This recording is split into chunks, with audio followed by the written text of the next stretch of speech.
आप सबको जय मसीह की। ये गवाही एक बहन की है।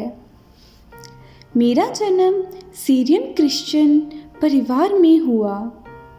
घर में मैं पहलौठी और जुड़वा बच्चों में से एक थी। मेरे पिताजी केरल के एक दफ्तर में अफसर थे। वहीं पर हमारा पालन पोषण हुआ। वहाँ चर्च आदि ना होने के कारण हमें आत्मिक जीवन में आगे बढ़ने का कोई मौका ना था। स्कूल की पढ़ाई ख़त्म करने के बाद हम केरल मुन्नार से अपने देश वापस आ गए, क्योंकि मुझे अपनी कॉलेज की पढ़ाई करनी थी। वहाँ केरल मुन्नार के मौसम से मेरे पिताजी को दमा की तकलीफ़ हुई, सो पिताजी वहाँ से नौकरी छोड़कर घर वापस आ गए। यहाँ आने के बाद हम अपनी माताजी के साथ चर्च में जाते। चर्च के हर काम में हम भाग लेते, तो भी परमेश्वर से हमारा संबंध ना था। कॉलेज की पढ़ाई ख़त्म करने के बाद जब मैं घर में रहती थी, उस समय मेरे पिताजी एक बीमारी से पीड़ित थे। उस बीमारी की वजह से मेरे पिताजी कई बार कह चुके थे कि वे आत्महत्या कर लेंगे। कुछ दिनों के बाद हमें बिन बताए रात के समय मेरे पिताजी घर छोड़कर चले गए। इस घटना ने मेरे दिल को चूर चूर कर दिया। जब चर्च के पादरी को ये बताया गया कि पिताजी घर छोड़कर चले गए हैं, उन्होंने कहा, जाने दो, वो जाकर मर गए होंगे। उनका ये जवाब सुनकर मेरे दिल को एकदम से धक्का लगा। उन्होंने शांति के कुछ शब्द नहीं कहे। ये सब सोचकर मैंने चर्च जाना छोड़ दिया। रिश्तेदार घर में आते जाते थे, तो भी घर में मैं बड़ी होने के कारण घटना से मेरे मन में बहुत दुख था। डर और अशांति बहुत बढ़ गई थी।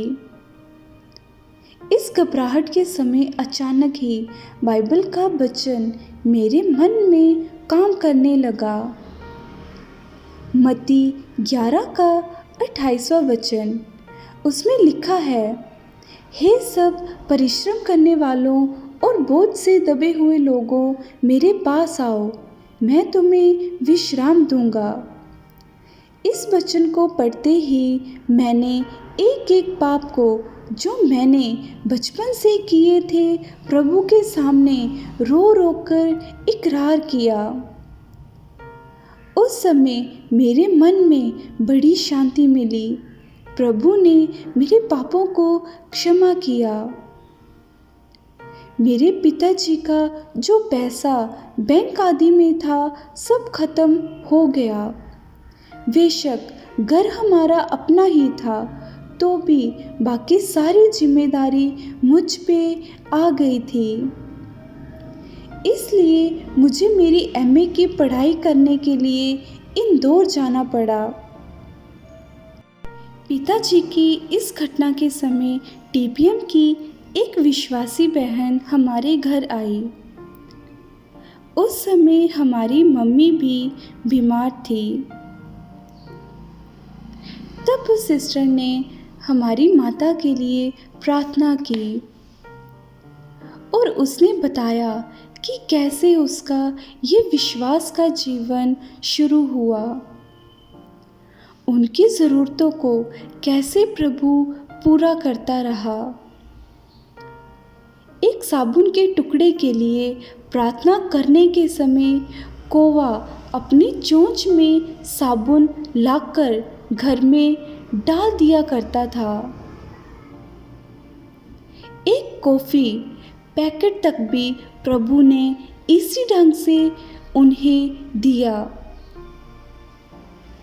ये सब बातें मेरे मन की गहराई में बैठ गई। मेरे पापों को मानने के बाद परमेश्वर ने मुझे पढ़ने के लिए अच्छी बुद्धि दी। पहले ही वर्ष में कॉलेज में अच्छे नंबरों से मैं पास हुई। जिन रिश्तेदारों के पास मैं रहा करती थी वो भी मेरा विरोध करने लगे, परंतु मुझे एक ही आशा थी कि मेरी पढ़ाई अच्छी तरह करके मैं घर में सहायता करूं। एक बार मुझे स्टडी टूर पर जाना था, परंतु मेरे हाथ में कुछ पैसा ना था। एक शनिवार के दिन मैंने अपने रहने वाले कमरे को बंद करके अपने दोनों हाथ ऊपर की ओर उठाए और प्रार्थना की, प्रभु यदि तू आज मुझे इस सारे कष्ट से छुड़ा देगा तो मैं मरने से पहले किसी न किसी रीति से तेरी सेवा करूँगी और तेरी की भलाइयों को दूसरों को बताऊंगी। इस तरह परमेश्वर से मैंने वाचा बांधी और कहा, श्रीलंका में जो अद्भुत काम तूने अपने सेवकों के जीवन में किए हैं वो मेरे जीवन में भी प्रकट कर, क्योंकि मैंने तुझे ग्रहण किया है और तेरी बच्ची बन गई हूँ। जब मैं प्रभु से इस प्रकार प्रश्न करने लगी, ये प्रार्थना करते ही जैसे मैंने ख़त्म की, मुझे एक मनी ऑर्डर आया जिसमें जितने पैसे की मुझे आवश्यकता थी उतना ही पैसा मुझे मिल गया। ये पैसा लेकर मैं टूर पर गई। मन में कई प्रकार का दुख होने के कारण मैं सही से पढ़ाई ना कर सकी। अंत में मेरी परीक्षा के कुछ ही दिन पहले मैंने प्रार्थना करते हुए कुछ चुने सवालों की अच्छी तरह से पढ़ाई की और उन्हीं में से सवाल आते जो मैं तैयार करके जाती थी। इस तरह बहुत ही अच्छे नंबर लेके मैं पास हो गई। अय्यूब की परीक्षा में देखते हैं वो उत्तम निकला और परमेश्वर ने उसे आशीष दी। इस तरह प्रभु ने मुझे भी आशीष देना शुरू किया। मैंने अपना नाम एम्प्लॉयमेंट एक्सचेंज में नौकरी के लिए दिया और कुछ ही दिनों में जेल डिपार्टमेंट में सुपरिटेंडेंट की पोस्ट मुझे मिली। इस दौरान में YWC के लोग मेरे पास आए। मैंने सोचा कि YWC में काम करने से ये एक प्रकार प्रभु की सेवा है, सो मैं अपनी पहली नौकरी छोड़कर यहाँ YWC में आ गई। परंतु यहाँ मैंने कुछ मसीही तौर तरीका ना देखा, सो मुझे वहाँ काम करना अच्छा ना लगा और ना ही मैं प्रभु की सेवा के द्वारा पैसा कमाना चाहती थी। सो मैंने काम छोड़ दिया। मेरी प्रार्थना के कारण अगले ही दिन मुझे सफदरजंग अस्पताल में मेडिकल सोशल वर्कर की नौकरी की कॉल आई। मैं दिल्ली आकर नौकरी और वर्किंग गर्ल्स हॉस्टल में रहने लगी। मीटिंग के लिए मैं फ्री चर्च में जाया करती थी। चर्च में जाने पर भी मुझे वहाँ कोई शांति और खुशी ना मिली। घर में छुट्टी के समय जाने पर वहाँ एक विश्वासी माताजी हमारे घर में आई। उन्होंने कहा, हम कुछ देर बैठकर प्रार्थना करेंगे। मुझे प्रार्थना में बड़ा विश्वास था। जैसा उन्होंने कहा कि परमेश्वर ने हमारे जीवन में की एक एक भलाई को याद करके तारीफ करने को कहा।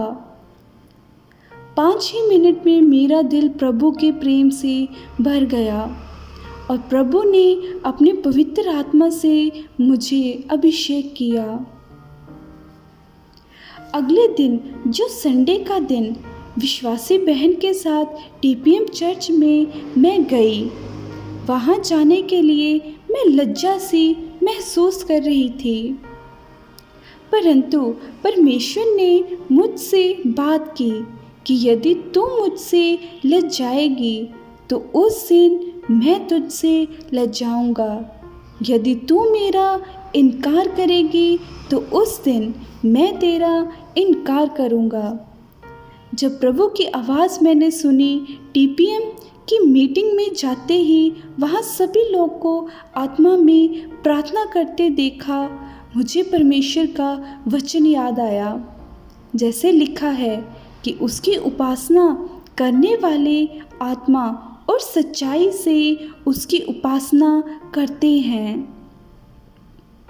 दिल्ली में वापस आकर मैं टीपीएम फेथ होम ढूंढकर मीटिंग में जाना शुरू कर दिया।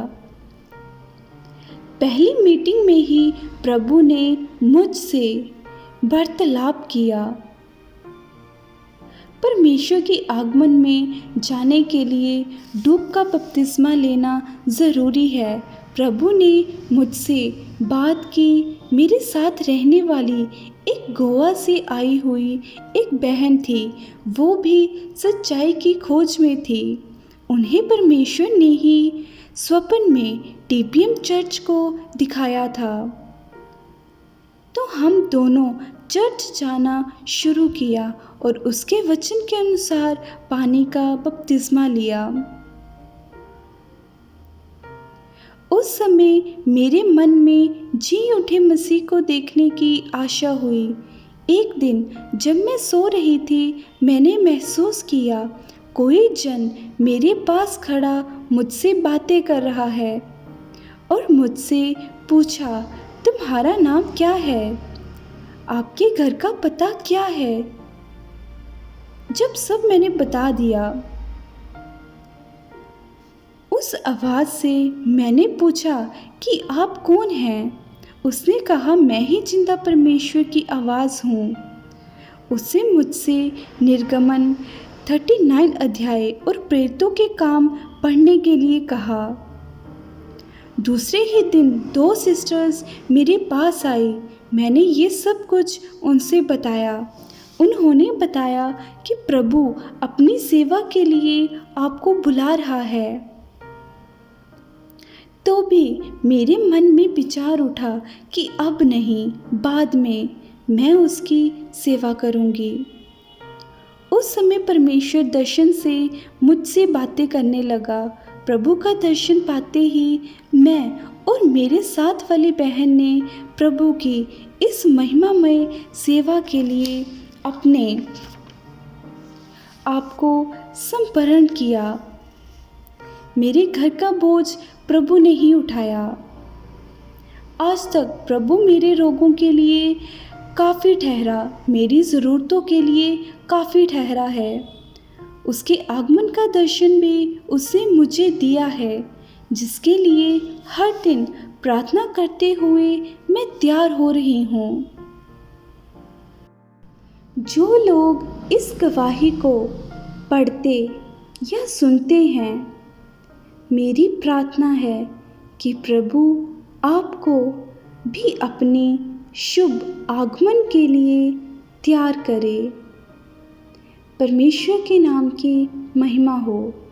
आप सबको जय मसीह की।